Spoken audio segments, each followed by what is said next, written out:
until we get to do that, this will have to do for now. Just want to introduce myself. My name is Chelsea Largoza. I'm the Outreach and Special Events Coordinator here in ECE, and we have a great group of people here to talk to you today. Everyone's going to go ahead and introduce themselves, and then at the end, we're going to do a Q&A session. Thank you to everyone who pre-submitted your questions. We're going to go through those questions first, and then after that, we're going to get to any questions that you want to submit today. So if you have a question that you'd like us to answer, feel free to submit it through the Q&A button. And if there's time, and if you'd like to even ask your question verbally, we're going to go ahead and give you the opportunity to do that now. So just a few housekeeping things before we get started. We just want to let you know that this session is being recorded. And if you haven't already, please set your name to have a first and last name so that we know who's asking questions if and when that happens. And other than that, we're going to go ahead and get started. So we're first going to start with Charmaine, who's the Director of Student Affairs. Thank you, Chelsea. Hi, everyone. My name's Charmaine Samahan-Mans. I am the Director of Student Affairs, as Chelsea said. And on behalf of everyone in ECE, I would like to extend to you a warm welcome to UCSD and to the ECE department. We are all very, very happy to have all of you as the newest members of our ECE family. And today, this is our first official introduction that we're having for you to learn about the department and what you can expect as a student here. I hope you all had a chance to view the information that we shared with you ahead of time. And what we're going to focus on today is just a little bit more about, opportunities for students, and we'll answer your questions, as Chelsea mentioned as well. So I hope you'll all learn a lot in our session today. And I would like to pass the baton over to our two main undergraduate advisors, who you will get to know very, very well during your time here as students. Our advisors are probably the two of the most important people you will get to know in the ECE department. They will help you navigate through the system.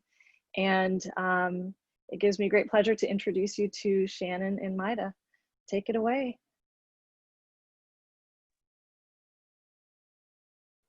Hi, everyone.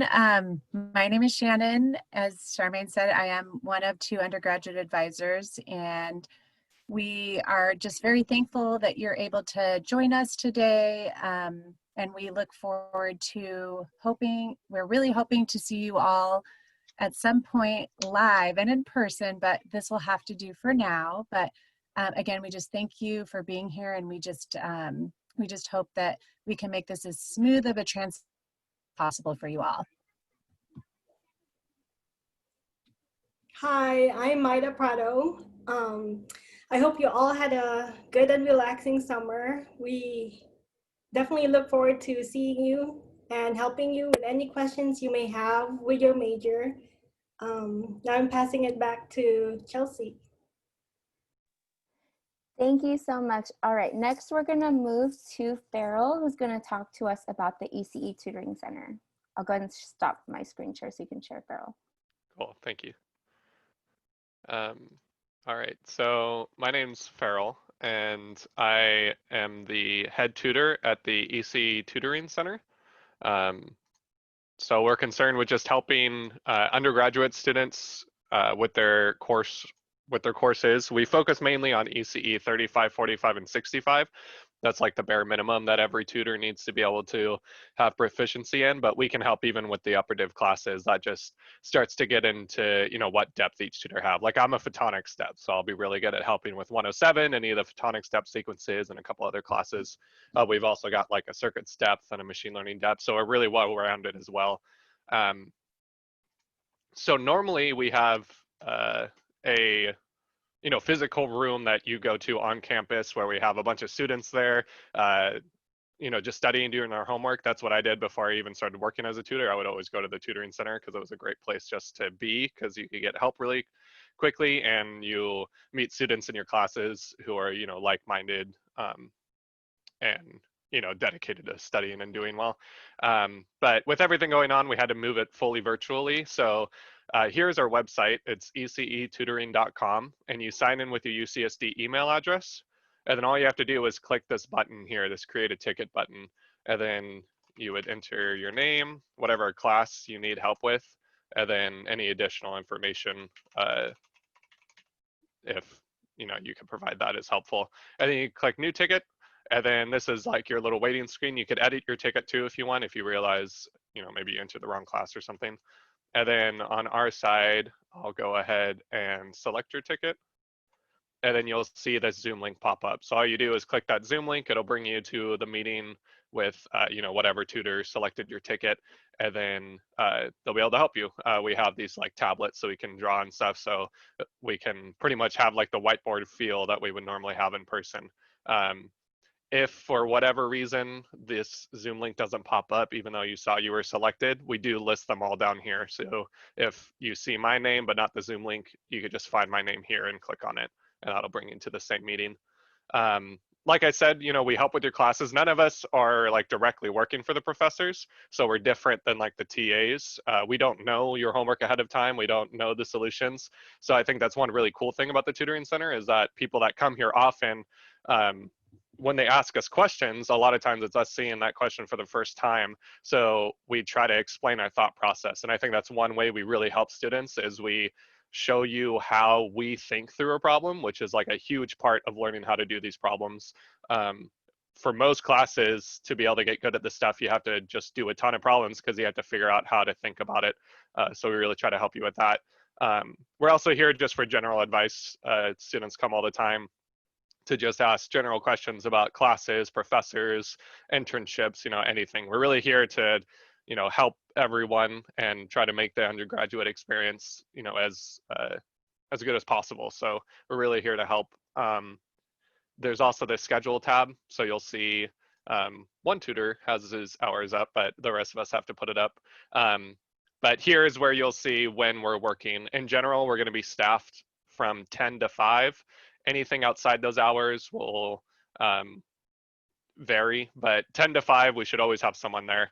And then if you like a particular tutor or something, you could see their schedule ahead of time, so you can know to plan your study hours around that.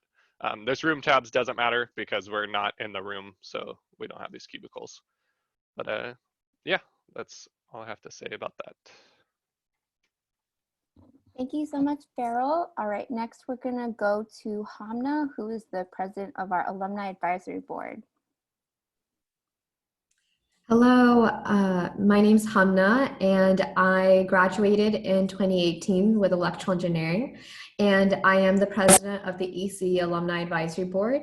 We are partnering with the department to launch a mentorship program. It's called ECE AMP, and the program is meant for students to connect with alumni. You can talk to alumni about anything that's on your mind, internships, school projects, how to network, all that good stuff. So far, we have alumni signed up from every company you can think of, from Apple, Facebook, Google, to Qualcomm, Northrop, and other universities that our alumni work at. So at the link here, you can go and sign up. I'll also place it in the chat, so you'll have access to that. But the page, the website should have everything for you, especially in the About page that explains more what we're doing. The program starts in mid to late October, and it's going to be for 6 months. It's completely virtual, and we will pair you with an alumni. And every month, we're going to be having events, community socials, group meetings, aside from the meetings you'll have with your own mentor to talk to them. So we're going to be doing a lot for you. So I highly consider that you should sign up for this program. We really want to make sure that you all have a wonderful start to your year, and I hope this could be a part of it. Thanks very much, Hamna.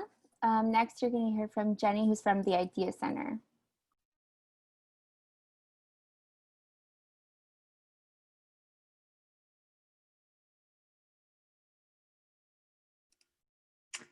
Hi, everyone. Welcome to the Jacobs School of Engineering.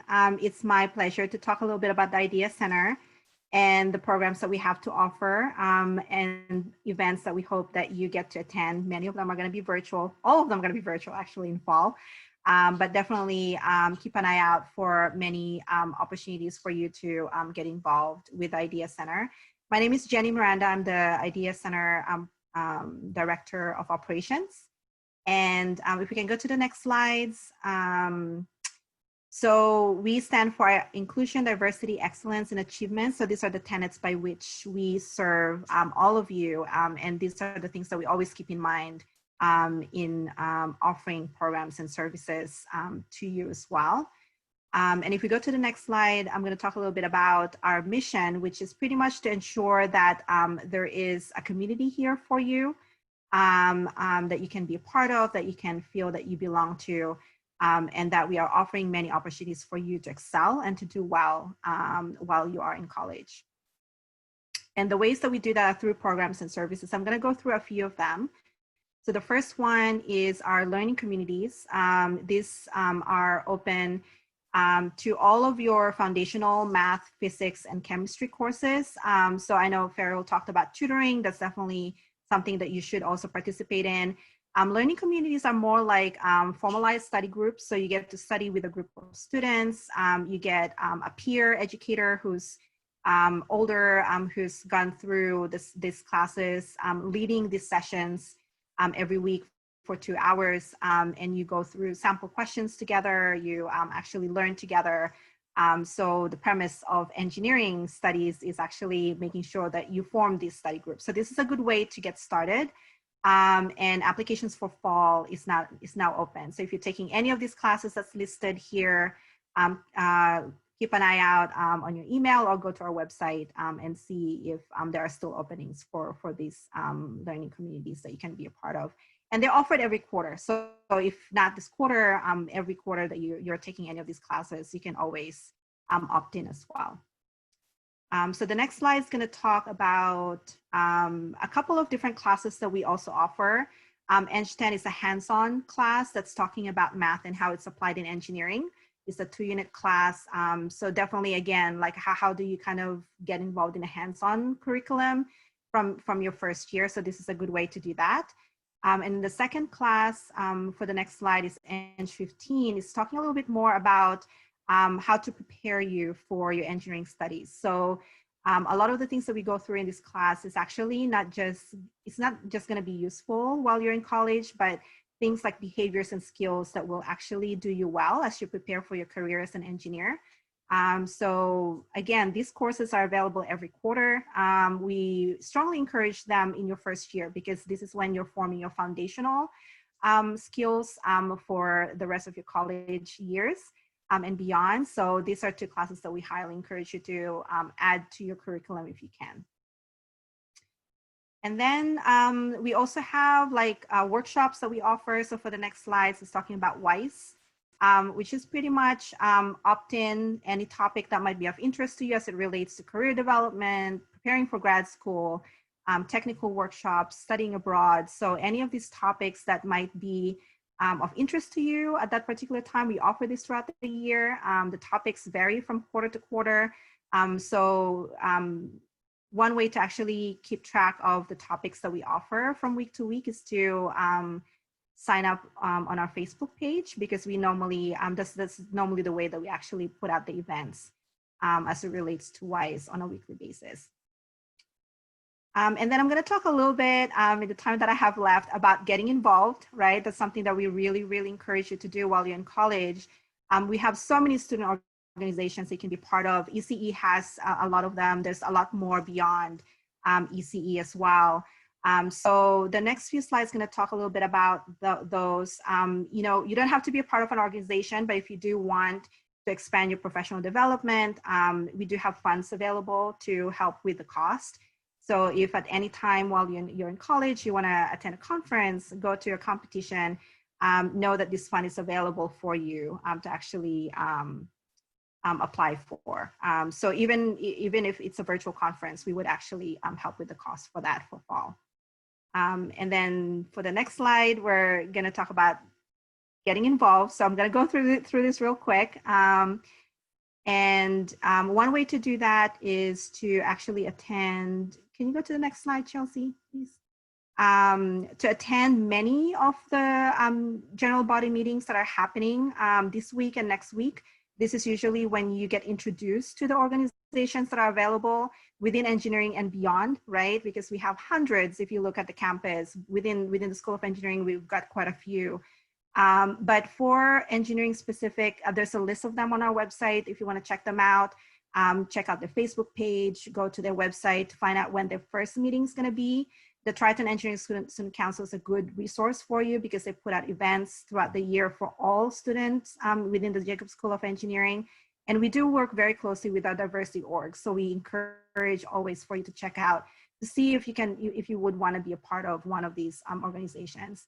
So a couple of events that are coming up. The next slide is going to talk about Engineers on the Green, which is happening all of next week. This is a good way to get introduced to all of these organizations within engineering. They will be on Discord every day from 2 to 6. So this is a good way to go and meet those officers and members of the different organizations, find out what they have to offer, what they have going for the year. It will help you narrow down, hopefully, which organization you want to participate in. And then the next slide is talking about an overview that we're holding. So we're holding these every day, Monday, Tuesday, Wednesday this week. And there's a different topic each day. Today's going to be about finding your community in the Jacobs School of Engineering. So if you're available at 1 after this orientation, you're more than welcome to come and join us. And you get to meet and ask questions directly from students who are part of organizations, if that's something that's of interest for you to pursue right now. And then the last slide is going to have our contact info. So you can connect with us even though we're not on campus. We are on Facebook, we are on Instagram. Our website has all of the information I covered and more, so please check it out.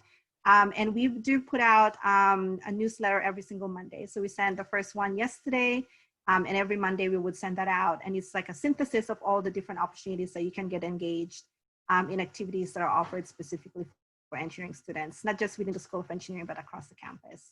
So again, welcome. Thank you so much for your time. And we hope that we get to see you in many of our programs and events throughout the year and throughout the 3, 4, 2 years that you're here with us in the School of Engineering. Thank you. Thank you so much, Jenny, for being here with us. And our last panelist to introduce himself will be Sarp. Hello, everyone. My name is Sarp, and as Chelsea said, I'll be the last panelist for today. I'm the student panelist. And just a little bit about myself. So I'm a third-year electrical engineering major, and I am vice president of events at IEEE, which is one of the 5 ECE orgs. So there's HKN, the Honor Society, Ecem, the Association for Computing Machinery, again, one of the larger professional orgs, ECE Undergraduate Student Council, Project in a Box, and us. So I'm part of IEEE, and this is my 3rd year at IEEE. And as part of IEEE, I've been on the organizing committees for a bunch of different large events throughout like my 3 years here. So ECE Day and Hardhack primarily. And also I was a tutor for EC5 for the past 2 years, and now I'm tutoring for 15. And in addition to electrical engineering, I'm also part of the UCSD ski and snowboard team, so I could answer some questions outside of ECE as well. I'm looking forward to hopefully meeting you all during either classes or events, most likely events. And welcome everyone to ECE. Thanks so much, Sarp. Okay, so if you ever want to go back to this orientation session, it is being recorded and we're going to post it on our YouTube channel. So if you search on YouTube, UC San Diego ECE, it will be there momentarily. So now we're going to move on to our Q&A. We do have a list of questions that all of you submitted before. And we're going to get to those first, and then after we're going to get to the questions that you submit today, and hopefully we have time for that. So Charmaine, go ahead and take it away. Great, thank you, Chelsea. Okay, so we're looking at the questions that were pre-submitted. and we'll hopefully have a chance to get through all of these questions. And we have lots of great panelists with different areas of expertise who can all help answer your questions. So let's begin here with are there opportunities to do research or internships during the school year? And are these opportunities available for freshmen? Maybe Maida can answer that one. I can answer that one. So generally freshmen don't have any internships or research. During your first year, you need to take some ECE classes to understand the material that you would apply to an internship. You should spend your first year attending any professional development workshops regarding resume writing, mock interviews, networking. There are opportunities available. You do have to seek them out. You can find opportunities online through the Jacob School portal, Handshake, AIP, TIP. So there should be some opportunities, but you just have to seek them. If there's anyone in the panelists want to add more information, please feel free to answer the question. I can say something. I recommend that in your first year, just explore what's interesting to you, get to understand what about ECE drew you into the major in the first place. Find projects that you can tackle on your own at home. There are many great websites that you can use to just look into different types of EE topics and computer topics, and really just kind of look at what is interesting and start understanding what kinds of opportunities are within the department itself. And that will probably be the best way to just, put your best foot forward. Thank you, Maida and Hamna. So the next question has to do with, as we all know, most of our classes are going to be remote this quarter. So the question is, how will lab classes be taught remotely? And how will this style compare to in-person labs? Is there any part of the curriculum that we will miss? Shannon, do you want to try that one? Right. Hi, Charmaine. Yes. So as we know, lab classes will definitely look different this year, or at least for this quarter.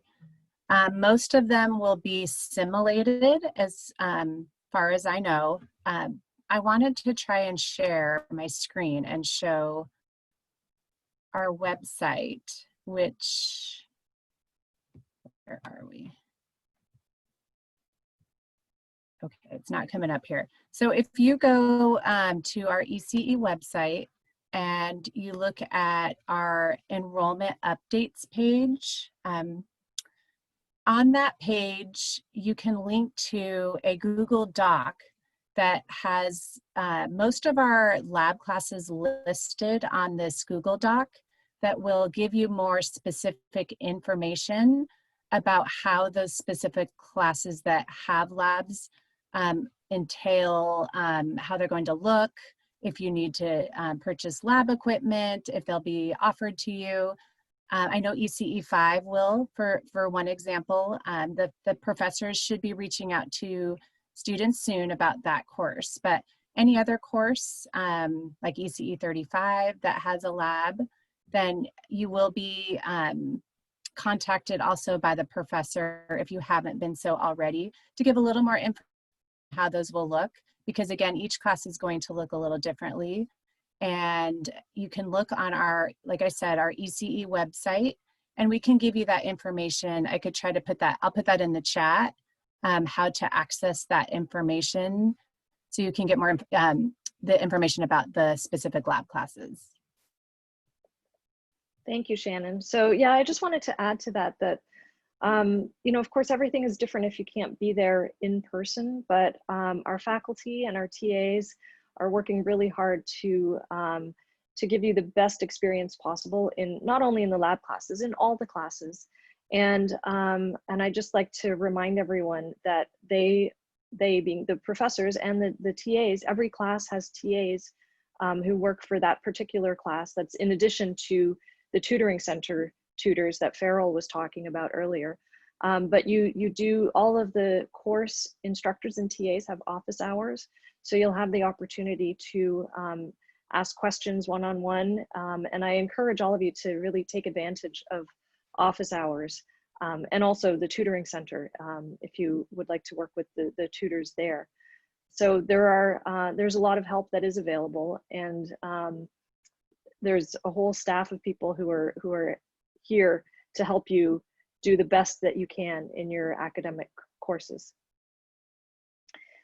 So another question that came up: what are the differences between taking the computer engineering major in the ECE department versus the CSE department? And are there any benefits of taking it through the ECE department? Okay, so I can answer the first part. The computer engineering major is exactly the same between the CSE and ECE department. Computer engineers in our department have the same priority in enrolling in core CSE classes as CE majors in the CSE department. I think one major difference is that, as a CE major in the CSE department, you can easily switch to the computer science major. But if you are a CE major in our department, you would have to go through the screening process and apply to their department. But generally, your diploma will say that you graduated with a degree in computer engineering. It won't say which department you belong in.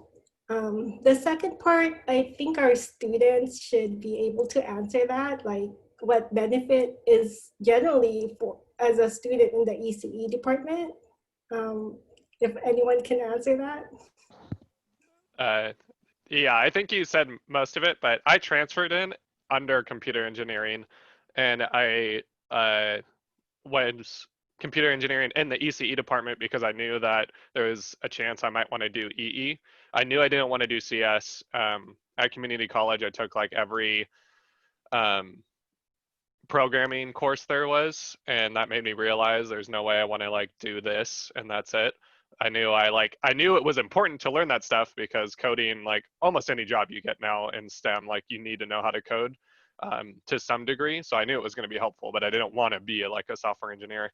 So then I chose to be in the ECE department. So I think really that's the main benefit, is you get to choose to easily switch to EE. Whereas if you're in the CSE department, you couldn't easily switch to EE. You'd have to go through like a whole application process thing. Yeah.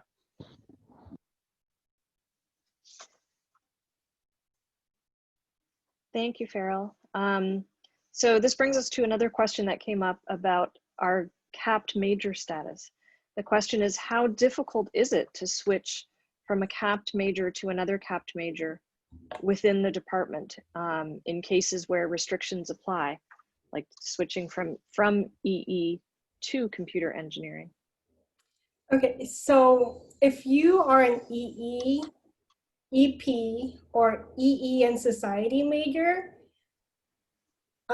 you would have to complete screening courses and then apply to computer engineering. However, if you're a computer engineering major or a EE and society and EP major, you can easily use the major minor tool on Triton Link and switch to electrical engineering. It's only if you want to switch to computer engineering, that's where you have to complete screening courses and apply to computer engineering. Okay, thank you, Maida.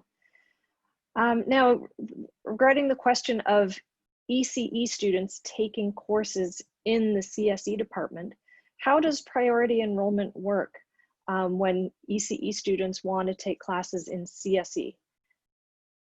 All right, so if you want to look at a good link here, I'm going to share my screen. All right, so this is the CSE website. I would suggest for all CSE students or CE students to bookmark this page. So if you look on, this is the fall undergraduate course updates, and they do this for every quarter.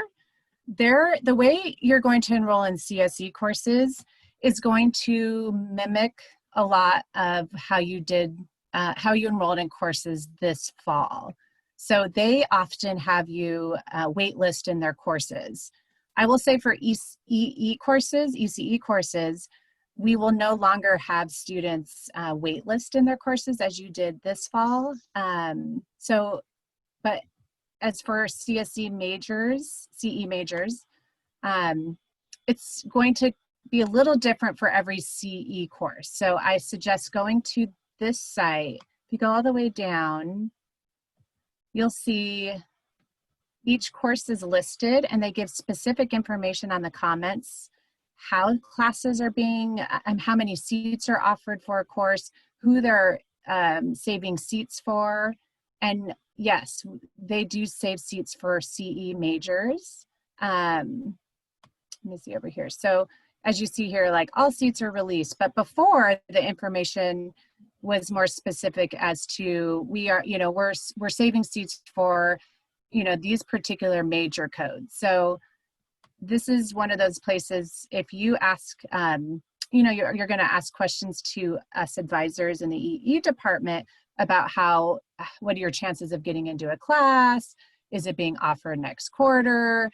Then we will oftentimes send you to this website, which should give you specific information, because we don't manage the courses in the CSE department. We only manage the enrollment and courses in the EE department. So sometimes we'll have to also let you know that we won't be able to answer a question for you. You should ask a question in the virtual advisor for this, for questions about CSE courses.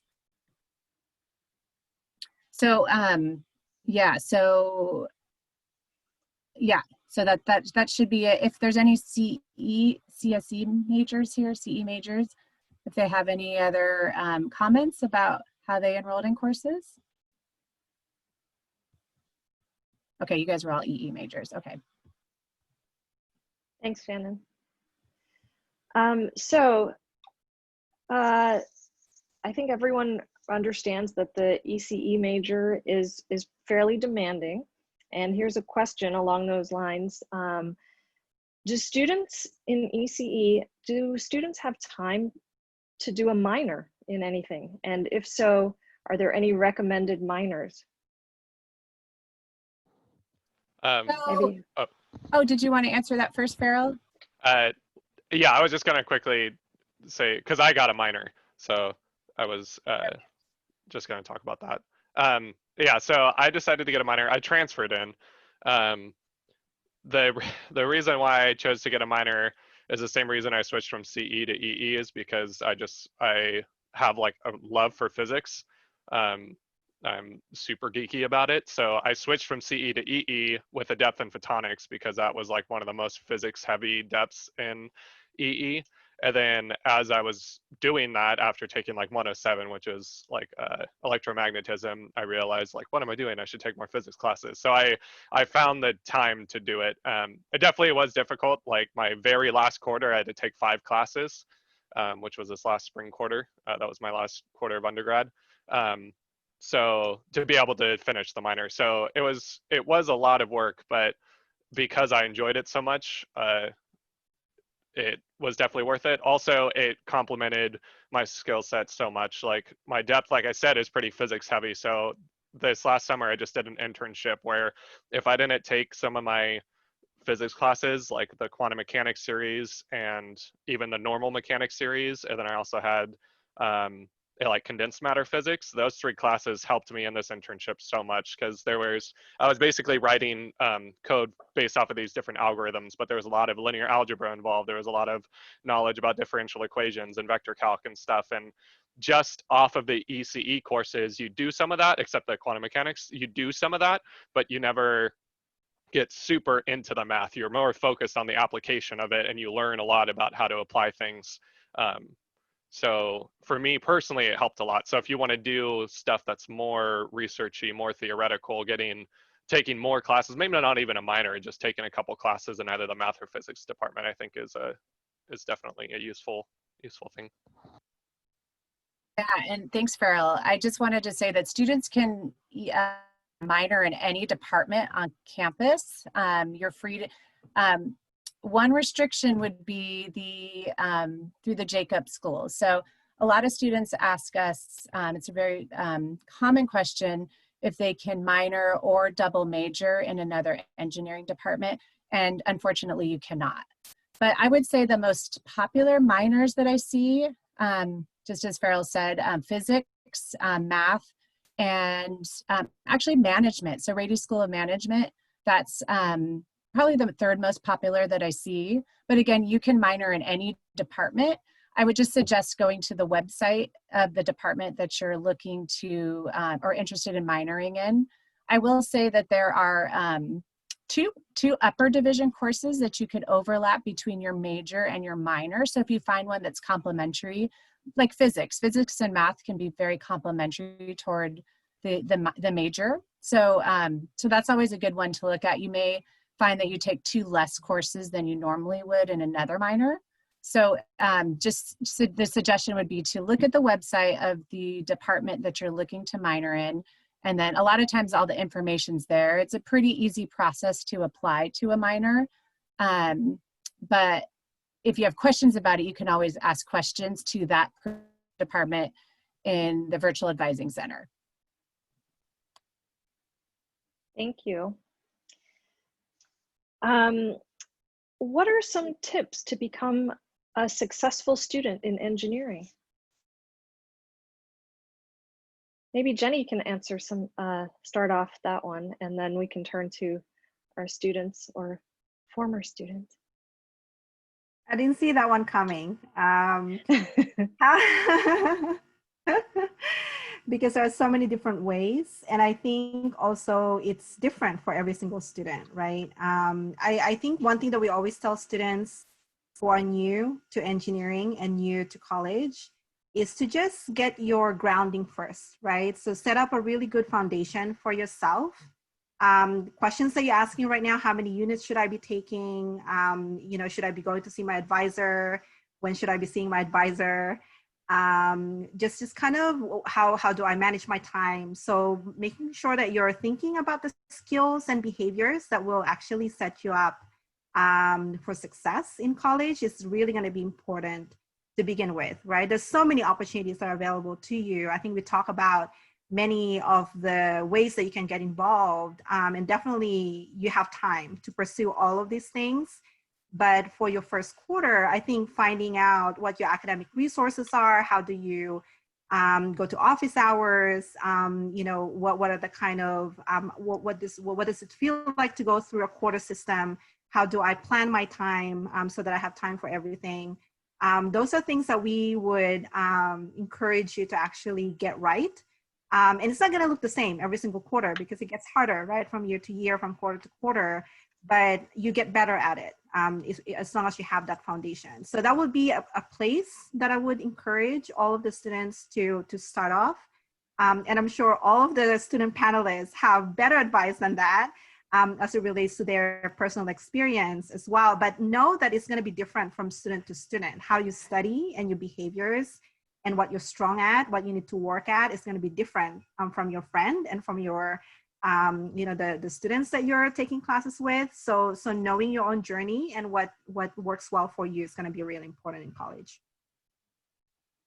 Yeah, as an alumni, I can tell you that when I was a student, building a community is the best way to have a successful college career. That could be, you know, study groups, it could be student orgs, it could be project groups, it could be anything. Whatever that is for you, find that niche because they help you do well in your courses. You build so many wonderful friendships that really do last a lifetime. So many of my greatest friends are from school and I'm very grateful for that. So I definitely suggest looking into organizations that that align with what you would like to learn about or just are fun, whatever it is for you, do that. And another way is, of course, joining ECE AMP, because if you want more advice, talk to alumni. There are so many who are already signed up. You can get their perspectives, understand what they went through, how they've been successful in their professional or other academic, you know, endeavors. So I really consider looking into communities and joining the program. I just want to re-emphasize what Hamna said. Find friends to study together with. Find friends that are going to help you in your classes. And it's usually very helpful to have friends that are like a few classes above you because they've already been through those classes. They already like know that content and way more than that content, so they can help you with your classes as well.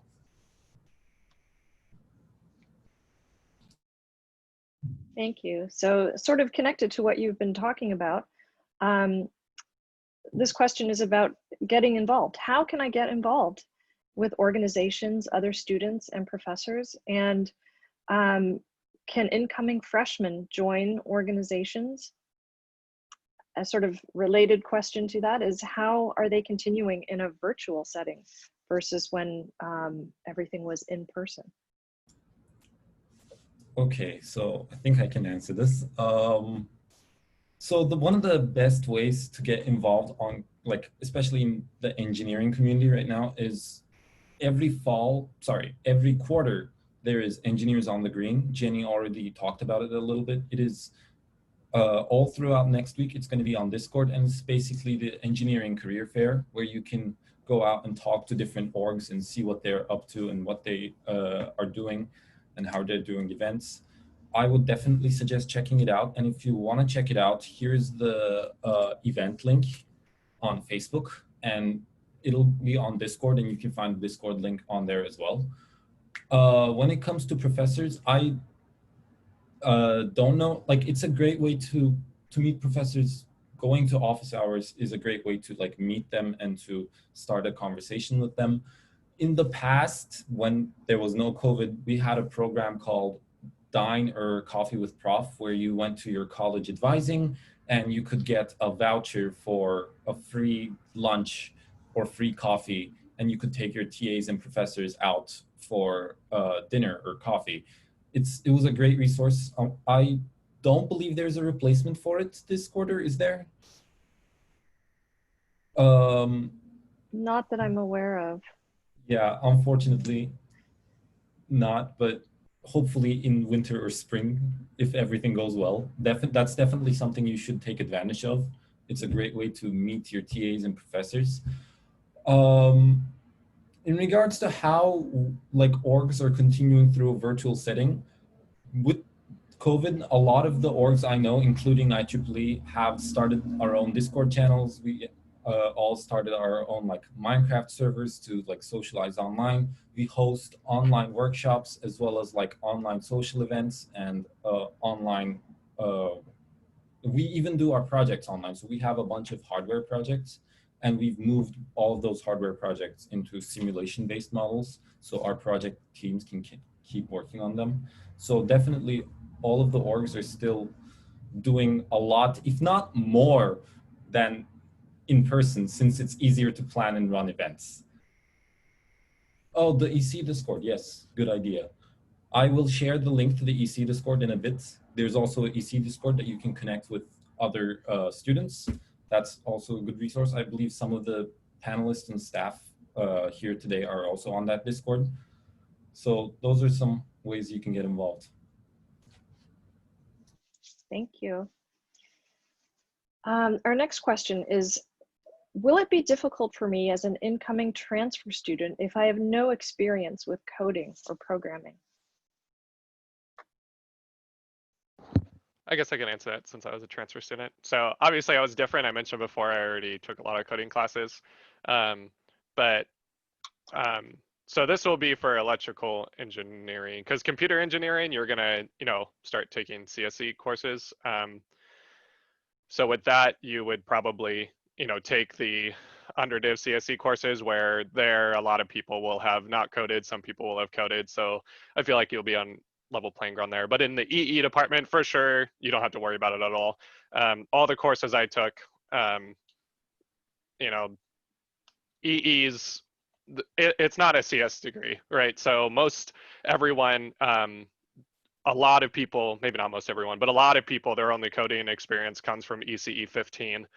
So there was other classes I took, like ECE 107, there's a coding project in that class, and a lot of people hadn't even taken ECE 15 at the point where they took 107, so it was the first time coding ever, and they still did well in the project. Your professors know and understand that this isn't a CS degree. A lot of people don't even have coding experience beforehand, so you know, you'll be fine. It's obviously if you knew how to code, it would make some of these things easier, but it's not like oh, this class is now, you know, super hard because you don't have that experience. Like, you'll be totally fine. Can I add something to that? If you are an incoming freshman or transfer that doesn't have any coding or like project experience and you would like to gain some more experience, there are, as we mentioned, a lot of orgs that do project teams, and most of those projects are beginner focused. So if you want to gain more experience, you can join one of these projects and you'll be well ahead of other people that don't have any experience. Thank you. So just how hard is ECE? If we ever need academic support, where can we go to find it? I think we've touched on a few of these issues already. Maybe Farrell can start just reiterating a little bit more about the tutoring center. Yeah, definitely. Well, first of all, the very first question, yes, EE is a hard major. It's one of those things I think some people have mentioned before too, to like, you know, find the topics of EE that you enjoy, because that's, I think, one really important part to be able to do well in the classes is to enjoy what you're learning. You know, that's why I ended up switching to photonics and EE, because I realized, you know, physics is the thing I really enjoy, and these classes like are kind of giving me that, which makes it easier to study because you're actually interested in the material. Anyway, for the resources, of course, the tutoring center. You know, we're there to help, like I said, Monday through Friday, 10 to 5. We're there to help you walk through concepts and problems. Obviously, we're not going to solve your homework for you, but if you're having trouble with homework, we'll start to talk about, you know, maybe the underlying things that are missing that we can help you with. But also office hours, super important. Professor and TA, you know, I would suggest even going to those first. The nice thing about the tutoring center is like we're always there, whereas professor and TA office hours, you know, they're only during certain times, so you might not be able to get in touch with them if like you need to talk to someone like right now, whereas the tutoring center, as long as it's during the day, we'll be there to help. Then also obviously like the ELC stuff, you get involved in that. Study groups, as people have mentioned before, are super helpful and important to form. It's always good talking with people. And even if you figured out something, helping a friend through it, you know, obviously following whatever class guidelines they have, different professors will have different guidelines on how much you can talk with friends about homework and stuff. But as long as you're following that, talking about problems with people, even if you've already you know, finished them, is really helpful. Being a tutor, I have learned so much while tutoring people. And I'm so much more confident in the material if I had never been a tutor, and that's because I'm taking the time, you know, to explain it. So I also want to add to that. I tell students all the time that yes, ECE is very hard, but find what you're interested in, find what you're curious about. And the best way to do that is look at technical magazines like IEEE, Ecem, there's so many out there. Read technical magazines to look at what people are doing in research and industry, what, you know, understand what your values are, what are the kinds of industries you want to go into. Is it space? Is it devices? Like, what do you want to do? And start from there and start looking into that. Google is a great research tool. Just search whatever that interests you and just start from there. That will help you narrow down what kinds of depths also sound interesting. Another way is to, once again, talk to faculty, talk to older students, talk to grad students if you can. That may be your TAs for courses. They can give you their own feedback on how they found their niche and what they love about research or about the topic that they're interested in. So those are other ways you can, you know, feel that this part of ECE is right for me and this is what I want to do with it. Thank you, Hamna. That's some good advice.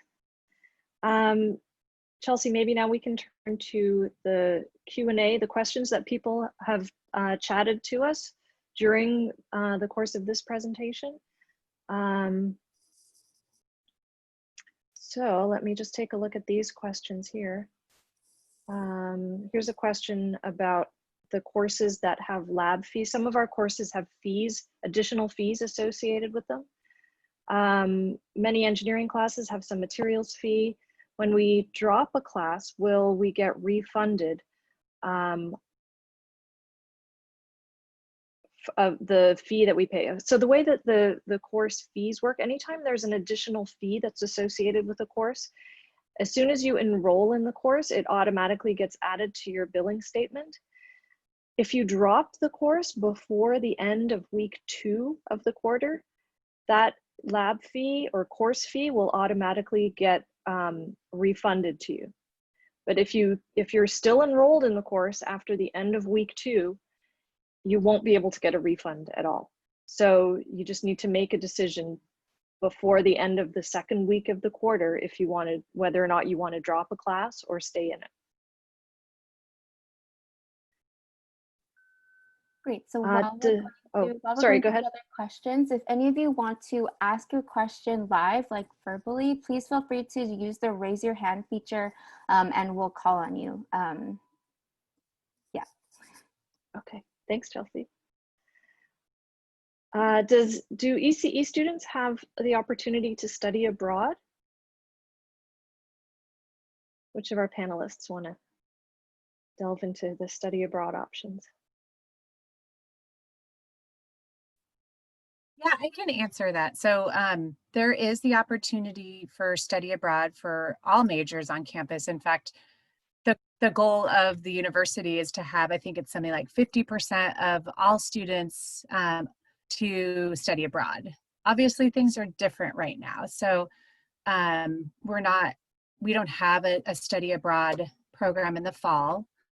I don't know the future and how that looks. So I would suggest going to the study abroad website. I'm sure there's a lot more information on there. But as far as if things were in normal times, yes, we absolutely encourage our students to study abroad. We will accept numerous classes. You have to petition those courses before you take them, but we often find our students take not so much required courses. You could, if you could find them, but students generally will take elective courses, so we can help students find those courses. And so there's also summer programs that students will take where you will study abroad for maybe half of a summer, and you aren't necessarily going to take major courses because those summer programs don't always offer major courses, but they sometimes are language conversion courses that you take. But we still, I personally think every student should try to study abroad if they can. So if that's all that you can manage, then absolutely, once the programs start getting started again, then even look into just a summer program where you can, go for, 4 to 6 weeks, and then maybe stay a little bit of extra time if you can. So it's an experience of a lifetime. So we highly encourage our students to do so. Due to the nature of our program and the fact that we have courses that you have to take in succession of each other at times, you will have to plan wisely with the department, so we can help you with that. Generally, students will go abroad. Sometimes there's the in between their third and their fourth year, or if you're staying a fifth year, then your fourth and fifth year. So somewhere in between there is when students generally go, but you can still go at other times. But that's kind of that way you have all of your prerequisite courses done, and you can kind of manage taking elective courses at that time. But yeah, absolutely, we hope things get back to the way they were as far as study abroad goes. But I would look for the latest information on the study abroad website. Okay. Thank you, Shannon. If I get my bachelor's degree in electrical engineering, can I get my master's degree in computer engineering?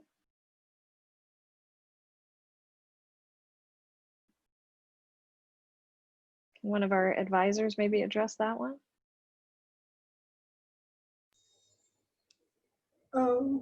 I believe it is possible in other universities, but I'm not sure how it is in our own department. I believe you have to be a computer engineering major as an undergrad student in order to major in computer engineering as a grad student? I think there is actually a little bit of leeway there. So it is possible. I mean, I think it depends more on, the specific courses that you've taken and the specific background that you have. So it is possible to, even if you're not in the computer engineering major, it's possible to take certain key courses that will prepare you for getting a master's degree in computer engineering. So there is a little bit of leeway there, but I think, as Maida mentioned, it's probably easier for someone who majors in computer engineering as an undergrad to then continue on that trajectory and get a computer engineering degree as a master's student. But again, yeah, there is some flexibility there.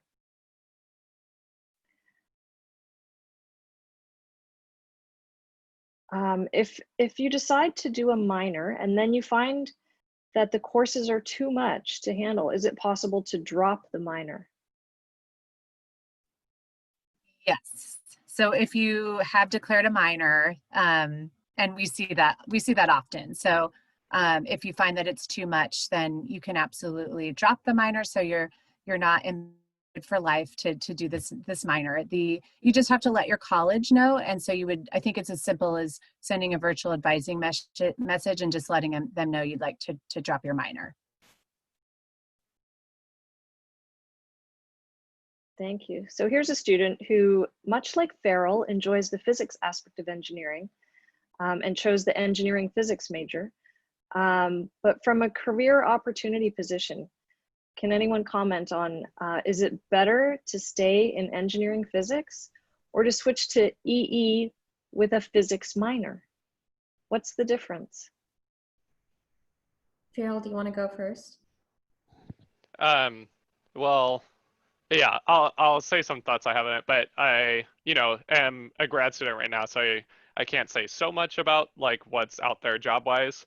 I know engineering physics is still a good major there. I knew quite a few people who were getting the EP major, and that's because I started taking the physics minor, so I ran into them in the physics classes, which is when I learned, because I recognized them, then I was like, oh, hey, why are you taking this? And they're like, oh, I'm engineering physics. Anyway, so engineering physics will definitely be less work than getting an EE with a physics minor, of course, because you have to take less classes. In general, the people that I remember who were doing engineering physics were going on to grad school, which I think makes sense because you're learning more, physics side of things, a little more theoretical. Sure, there's some like computational physics classes and stuff I think they take, but most of them were going to a grad school. That's what I saw. And they would either be majoring in a physics major in grad school or, some other kind of topic in EE. Yeah, that's most of what I saw. So what I can say as an alumni, in all honesty, it doesn't matter what you major in and what your minor is. You can get any job you want as long as you work for it and you have, you're curious about it. It's a passion of yours. You really can do whatever you want. So in my case, I work as a solar array engineer in space, and I didn't really take a lot of orbital mechanics courses, but here I am learning it on the job. That's totally fine. That happens throughout your entire career. You're going to take, jobs that you may never have done certain things with, but you put in the time and energy to learn and just have a great team to work with. So don't stress too much about a minor, about the major. Just learn and be curious, continue understanding, make relationships with people within your community outside of that. The more you do it, the easier it will be to figure out what you value and how you translate that into a future career. Thank you, Hamna and Farrell. Are there any ECE pre-med students? Is it possible, and is it even a good idea?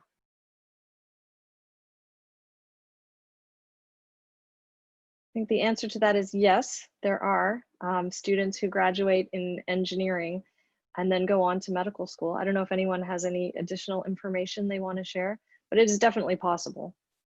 I have something. I don't know about ECE. I've never met any ECE pre-meds. I've met a few bioengineering pre-meds.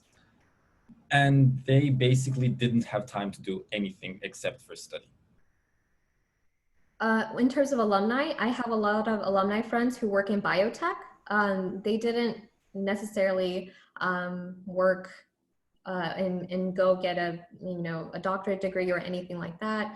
But you can be an ECE and enter in the health space. A lot of alumni do that. So you have the capability of entering the space without needing to be pre-med. Thank you. And now we're actually coming to our last question.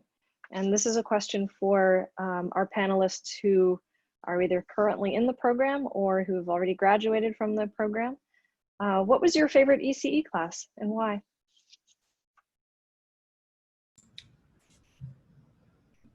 $15 and $35. Not 15, $5 and $35, sorry. 5 is just a really fun class. Like, you don't, in terms of content, it's very little that you actually learn. You only learn like very practical skills like prototyping and like 3D printing, and you learn a little bit about the Arduino, but it's not like a content heavy class like 35.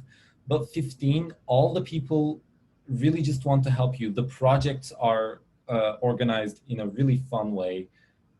It's just, even like doing the homework, it's fun for that class because it's like both light and it's entertaining, and you get to like build something and you get to build a robot at the end. And for 35, it's just like solving a puzzle, in my opinion. For me, when I was a student, I think my favorite set of series of courses was my depth sequence, which I did power. And I basically just had one professor teach them all. And he was in industry and working as a professor teaching these courses. He was so passionate. He loved the subject. It made every class so fun. And everyone who took that depth, we all knew each other. We all took the same classes. They were all offered only at select times in the quarter. So we kind of grew together and we got better together. We spent hours in the labs.